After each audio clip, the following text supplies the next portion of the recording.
आज arrow India 2023 में हो रहे इस स्टार्टअप मंथन आयोजन के अवसर पर आप सबके बीच उपस्थित होकर मुझे बेहद खुशी है।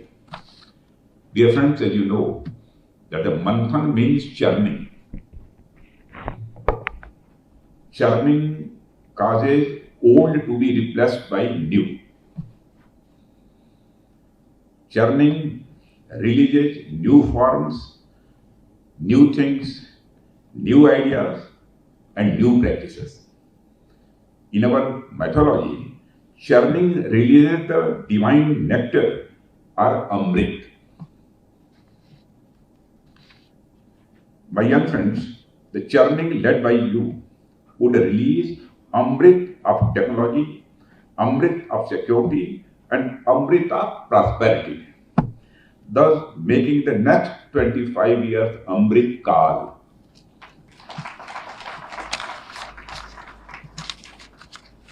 सबसे पहले मैं इस आयोजन से जुड़े सभी प्रतिभागियों को अपनी तरफ से हार्दिक बधाई भी देता हूं और साथ ही मैं शुभकामनाएं भी देता हूं। साथियों, हमारे देश में स्टार्टअप्स को लेकर पिछले कुछ वर्षों में जो एक इन्वायरमेंट बना है, मैं देख रहा हूं कि हमारे युवाओं के लिए वह किसी वरदान से, किसी बूंद से यह कम नहीं है। डिफेंस सेक्टर ही नहीं बल्कि सभी सेक्टर्स की बात मैं कर रहा हूं और 7-8 वर्षों में हमारे देश में स्टार्टअप की संख्या उंगलियों पर गिनी जाती थी कि कितने हैं, लेकिन आज उनकी संख्या मोर देन 1 लाख तक पहुंच गई है, 100 के ऊपर।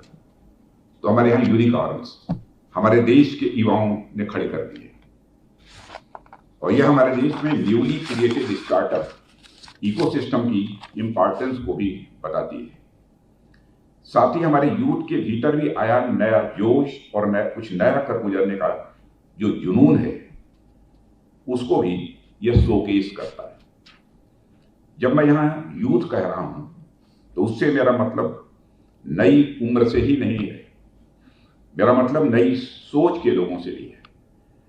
तो उचित अवसर पाते ही देश के लिए कुछ नया करने का ये हौसला रखते हैं, जो यह नहीं देखते कि सामने समस्याएं क्या क्या हैं और हमारे पास रिसोर्सेज क्या क्या है, जो बस यह देखते हैं कि सामने टारगेट क्या है, हमारा लक्ष्य क्या है, और वे अपना लक्ष्य पाने के लिए धरती आकाश एक कर देते हैं।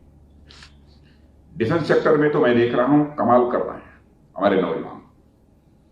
आईडेप जैसे इनिशिएटिव के माध्यम से देश के कोने कोने से ऐसे टैलेंट सामने आ रहे हैं जो कभी सोचे भी नहीं गए थे, और हमारी सर्विसेज, हमारी डीपीएसयू, कोस्ट गार्ड सब एकजुट होकर चुनौतियां दिए जा रहे हैं और हमारे युवाओं को, और अब तो होम मिनिस्ट्री के ऑर्गेनाइजेशन भी इसमें शामिल हो गए हैं प्रॉब्लम स्टेटमेंट जारी करने में। बावजूद इसके हमारे युवाओं का जज्बा देखिए कि क्या मजाल कोई प्रॉब्लम उनके प्रयासों से अछूती रह जाए। क्या आर्मी, क्या नेवी, क्या एयरफोर्स, क्या डीपीएसयू, क्या साइबर, क्या स्पेस, यानी हर प्रॉब्लम का जवाब पाने का जज्बा है हमारे नौजवानों के पास। साथियों, ह्यूमन बीइंग की कुछ नया कर गुजरने की टेंडेंसी के कारण ही यह नेचर के बाकी क्रिएशन से श्रेष्ठ है। मनुष्य, ह्यूमंस ने अगर इतना प्रोग्रेस किया है तो उसके पीछे उनका इनोवेटिव टैलेंट ही है। ह्यूमन काइंड में भी वही सोसाइटी अधिक डेवलप होती हैं जो कुछ नया खोज पाने में समर्थ होती है। साइंस एंड टेक्नोलॉजी के क्षेत्र में तो यह बात सबसे अधिक लागू होती है। पहले एक कहावत कही जाती थी कि नया 9 दिन का और पुराना 100 दिन का, पर साइंस एंड टेक्नोलॉजी के क्षेत्र में रोजाना नए होते इनोवेशन ने इस कहावत को कहीं पीछे छोड़ दिया है, मेरा यह मानना है। यहां नया 9 तो क्या, 100 तो क्या, पिछले सदियों तक के ज्ञान पर यह भारी पड़ता है। नई खोजों और आविष्कारों ने अतीत से अब तक चले आ रहे ज्ञान में आमूल चूल परिवर्तन करने का कार्य किया है। नई खोजों और आविष्कारों ने नया इतिहास लिखने का भी कार्य किया है।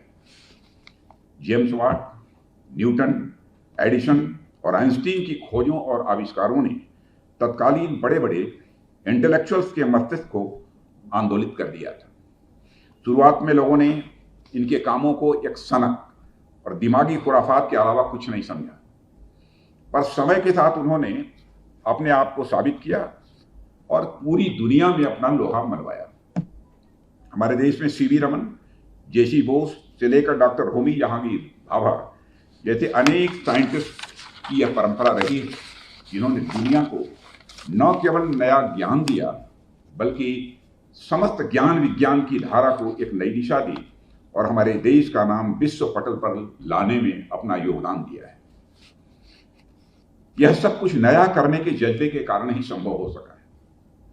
कहना मैं यह चाहता हूं साथियों कि आपके भी मस्तिष्क की कोई एक खुराफात पूरी दुनिया की अब तक की चली आ रही ज्ञान और विज्ञान और उद्योग धंधों की धारा को बदलने और उसे नई एक दिशा देने की भी क्षमता रखता है। आप सभी हेनरी फोर्ड की असेंबली लाइन मैन्युफैक्चरिंग प्रोसेस के बारे में आप में से कुछ जानते होंगे, सभी तो नहीं जानते होंगे लेकिन कुछ जानते होंगे। इसके इनोवेशन ने अब तक के चले आ रहे प्रोडक्शन सिस्टम में ट्रांसफॉर्मेशनल चेंज कर दिया था।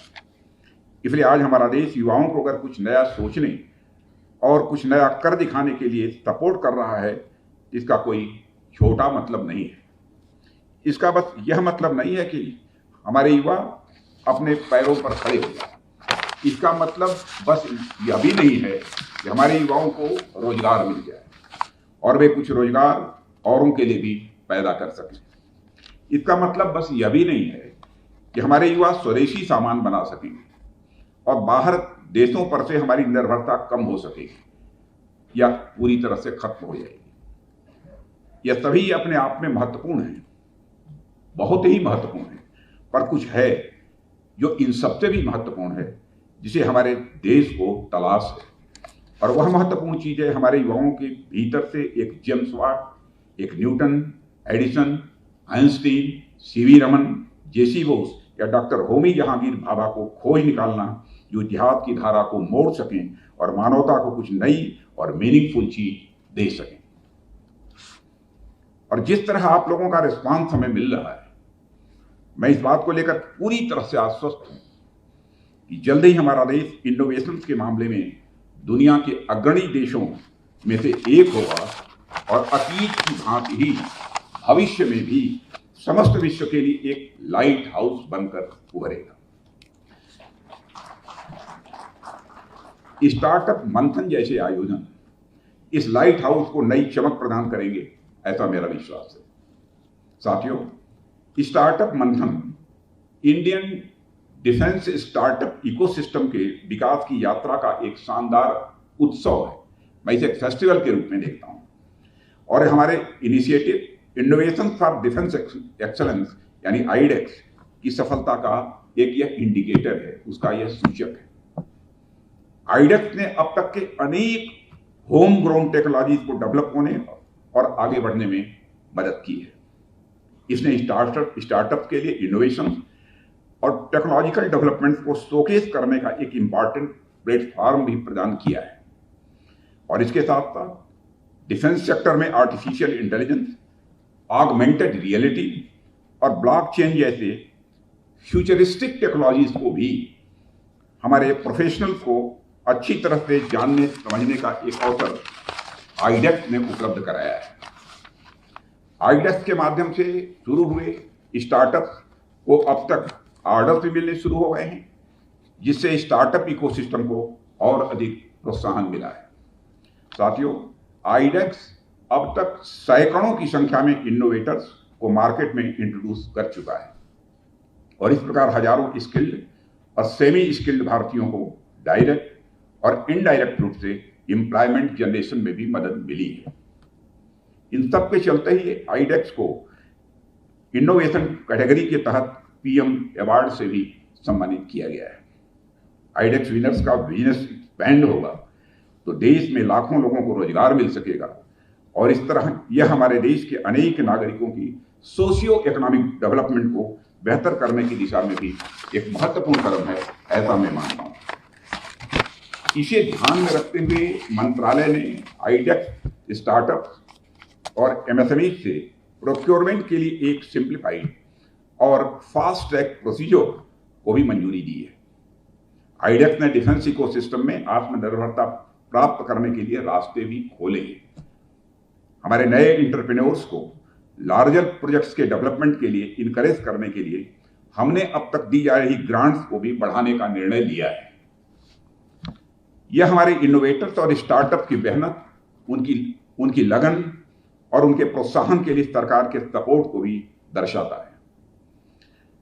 एज ए गवर्नमेंट यह हमारी जिम्मेदारी है कि हम अपने पॉलिसी इंटरवेंशन के माध्यम से इन टेक्नोलॉजीज के डेवलपमेंट को सपोर्ट करें ताकि नए एंटरप्रेन्योर नए अवसरों का स्वाभाविक रूप से लाभ उठा सकें। साथियों, आज मुझे डिफेंस इंडिया स्टार्टअप चैलेंज यानी डिस्क 9 के लॉन्च की घोषणा करते हुए बेहद खुशी हो रही है। हर बार की तरह इस बार भी युवाओं के सामने अनेक चुनौतियां रखी गई हैं। मैं डिस्क 9 की सफलता की भी कामना करता हूं और आज जब हमारे अनेक युवा साथी इस आयोजन में उपस्थित हैं तो मैं आप लोगों के सामने अपनी कुछ बातें भी यहां पर रखना चाहूंगा। साथियों, दुनिया के अग्रणी देशों की कतार में अगर हमें आना है तो हमें बस चलने की नहीं बल्कि हमें दौड़ने की और एक लंबी छलांग लगाने की जरूरत है। और हम सभी जानते हैं कि 18वीं सेंचुरी में इंडस्ट्रियल रिवॉल्यूशन के चलते ब्रिटेन आदि देशों ने अच्छी खासी तरक्की की है, यह जग जाहिर है। क्योंकि उस समय हम राजनीतिक रूप से गुलाम थे, पराधीन थे, हमारी आर्थिक और सामाजिक स्थिति उतनी मजबूत नहीं थी, इसलिए इंडस्ट्रियल रिवॉल्यूशन का हम वैसा फायदा नहीं उठा पाए जैसा फायदा हमको उठाना चाहिए था। इसका परिणाम यह हुआ है कि हम आज भी अनेक क्षेत्रों में उनकी बराबरी नहीं कर पा रहे। साथियों, हालांकि हमें 75 साल पहले आजादी मिली, देश में एक नई भावना का संचार भी हुआ है, राष्ट्र कुछ नया करने की सोच के साथ आगे भी बढ़ा है, पर सैकड़ों वर्षों की गुलामी की छाया को कुछ ही समय में मिटा देना यह संभव नहीं था। देश में आर्थिक बदहाली थी, देश में कैपिटल की समुचित व्यवस्था नहीं थी, शिक्षा और स्वास्थ्य की दृष्टि से भी स्थिति बहुत अच्छी नहीं थी, टेक्नोलॉजी के मामले में हम काफी पीछे खड़े थे और ऐसे में देश को संभालने में एक लंबा समय गुजर गया।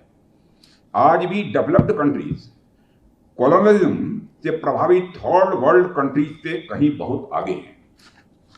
अब प्रश्न उठता है कि जो कंट्रीज रेस में बहुत आगे हैं उनसे बराबरी कैसे की जा सकती है या उनसे आगे कैसे निकला जा सकता है। प्रगति की राह में जो दौड़ उन्होंने 250-300 साल पहले शुरू की, वह दौड़ हमने अब कहीं जाकर शुरू की है।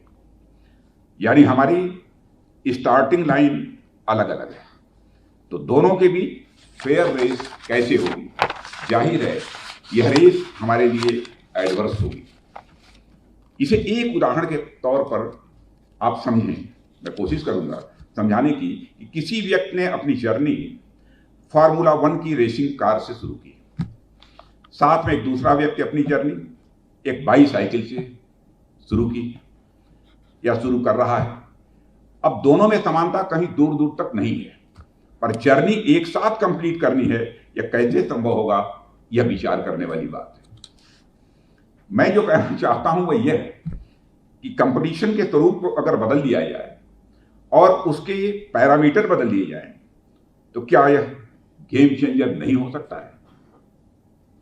ठीक वैसे ही कि कछुआ पानी का कछुआ जिसे आप समझते हैं, यानी जिसको टॉर्टोइज कहते हैं, और खरगोश यानी रैबिट की दौड़ में पहली बार हार जाने के बाद कछुआ जमीन के बजाय पानी में रेस का प्रस्ताव रखे, जाहिर सी बात है कि यह बाजी पलटने वाली रेस होगी। ठीक उसी तरह फार्मूला 1 रेसिंग कार और बाईसाइकिल के बीच कंपटीशन में अगर पैरामीटर जल्दी दूरी तक करने की बजाय यह रखा जाए कि कौन अधिक इन्वायरमेंट फ्रेंडली और हेल्दी वे में परफॉर्मेंस दे सकता है, तो जाहिर है जीत साइक्लिस्ट की होगी। कहने का मतलब यह है कि अगर हमें डेवलपमेंट करना है तो कंपटीशन को हमें रीडिफाइन करना ही होगा। अगर हम पुरानी टेक्नोलॉजी और प्रोडक्शन के पुराने सिस्टम से आगे बढ़ने के बारे में सोचेंगे तो हम उन देशों से 2 सेंचुरी हमेशा ही पीछे रहेंगे ही। और इसलिए आज आवश्यकता है कि हम नए तरीकों से सोचें और नए तरीकों से ही हम आगे बढ़ें। उदाहरण के लिए हो सकता है कि सोलर एनर्जी या विंड एनर्जी के क्षेत्र में हम उन देशों से कुछ वर्ष पीछे हों। ऐसे इन सेक्टर्स में हम कुछ अच्छा और नया करके दोनों के बीच के गैप को जल्दी खत्म कर सकते हैं। एक दूसरी बात, जो पारंपरिक चीजें चली आ रही हैं उसमें हमारा प्रयास हो कि हम कुछ नया करें। इसका एक बड़ा उदाहरण हमारे देश में विकसित यूपीआई पेमेंट मेथड है। यह मेथड पूरी दुनिया को भारत की देन है, जिसे आप जैसे युवाओं ने ही डेवलप किया है और इसके पहले यह दुनिया में कहीं एडॉप्ट नहीं किया गया था। अमेरिका जैसे देश भी आज इसकी स्टडी कर रहे हैं। कुल मिलाकर हमें अगर नेक्स्ट जनरेशन इंडस्ट्रियल रिवॉल्यूशन लानी है तो या तो हम नई चीजें करें या फिर चली आ रही चीजों को नए तरीके से करने का हम प्रयास करें। मॉरल ऑफ द स्टोरी कि हम इनोवेशन करें।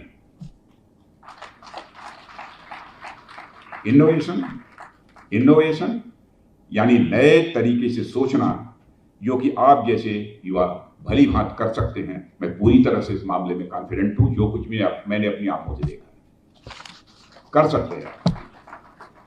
अगर हमें अन्य देशों से आगे निकलना है तो नए लोगों और स्टार्टअप्स को सामने आना आवश्यक है। मेरी नजर में स्टार्टअप का अर्थ है न्यू एनर्जी, स्टार्टअप का अर्थ है न्यू कमिटमेंट और स्टार्टअप का अर्थ है न्यू इंथुजियाज्म। पुराने और एस्टेब्लिश्ड ऑर्गेनाइजेशंस अक्सर किसी न किसी प्रकार की रूढ़ियों से बंधने लगते हैं। कई बार वे नई टेक्नोलॉजी आर्किटेक्चर को अडॉप्ट करने में अपने को बहुत ही सहज नहीं महसूस करते, बल्कि असहज होते हैं। वहीं स्टार्टअप नए माहौल में शुरू होते हैं और नएपन के साथ ही वो आगे भी बढ़ते हैं। इसलिए हमारे राष्ट्र को अगर नई ऊंचाइयों पर ले जाना है तो नए लोगों को और स्टार्टअप्स को नए जोश के साथ सामने आना यह आवश्यक होगा। साथियों, आप लोग अवगत हैं कि जब हमारा देश आजाद हुआ था तब भारत के प्रथम प्रधानमंत्री पंडित जवाहरलाल नेहरू ने देशवासियों को ट्राइस्ट विद डेस्टिनी यानी डेस्टिनी से भेंट का उन्होंने एक आह्वान किया था। उसका अर्थ था कि हमारे देशवासी पिछला दुख दर्द भुलाते हुए अपनी डेस्टिनी से मुलाकात करें। क्योंकि उस समय हम बहुत ही सशक्त नहीं थे, उतने समर्थ भी हम नहीं थे, इसलिए देश की डेस्टिनी से सिवाय मिलने और समझने के कुछ और कर भी हम नहीं सकते थे। पर अब स्थितियां काफी बदल चुकी हैं। अब हमारे बाजुओं में भी वह ताकत आ गई है कि जो पहले कभी नहीं था। और आज आजादी के 75 साल के बाद हमें अवसर मिला है कि ट्राइस्ट दिस डेस्टिनी से आगे जाते हुए डिजाइन अवर डेस्टिनी के पथ पर हम आगे बढ़ें। आगे से हमारा मंत्र होना चाहिए डिजाइन अवर डेस्टिनी। आगे का हमारा मंत्र होना चाहिए डिजाइन अवर डेस्टिनी, यानी हम अपने पुरुषार्थ, अपनी क्षमताओं और अपने संकल्प से अपनी डेस्टिनी को के डिजाइन की ओर आगे बढ़ें, उसका निर्माण करें। हमारी डेस्टिनी है आने वाले 25 वर्षों में दुनिया की टॉप इकोनॉमी बनना। हमारी डेस्टिनी है कि science and technology super power बनना। अमृतकाल ही इसके लिए सर्वोत्तम काल है। हमारे प्रधानमंत्री जी ने बहुत समझ बूझ के नाम रखा है। अमृतकाल ही इसके लिए सर्वोत्तम काल है और आप जैसे युवा ही देश की डेस्टिनी के सर्वोत्तम डिजाइनर हैं। आप डेस्टिनी के सर्वोत्तम डिजाइनर भी हैं, आप डेस्टिनी के सर्वोत्तम डेवलपर भी हैं। मैं पिछले सभी आईडेक्स विनर्स को एक बार फिर से अपनी तरफ से हार्दिक बधाई देता हूं और आगामी सभी आईडेक्स पार्टिसिपेंट्स को अपनी हार्दिक शुभकामनाएं भी देता हूं। हमारे यहां कहा गया है उद्यमात् सकल समृद्धि, यानी उद्यम अथवा मेहनत और लगन से सभी प्रकार की सिद्धि और समृद्धि यानी प्रॉस्पेरिटी यह संभव है। आने वाले समय में आप लोगों की सफलता केवल आप ही नहीं बल्कि आपके परिवार, समाज और राष्ट्र की सफलता साबित होगी, ऐसा मेरा पक्का विश्वास है। इस आयोजन में उपस्थित आप सभी के प्रति मैं हार्दिक कृतज्ञता व्यक्त करता हूं, जो डिफेंस सेक्टर में इनोवेशन को बढ़ावा देने के लिए यहां उपस्थित हुए हैं। इस अवसर पर अधिक कुछ न कहते हुए मैं आप सबको शुभकामनाएं देता हूं और यहीं पर अपना निवेदन समाप्त करता हूं। आप सबको बहुत बहुत धन्यवाद।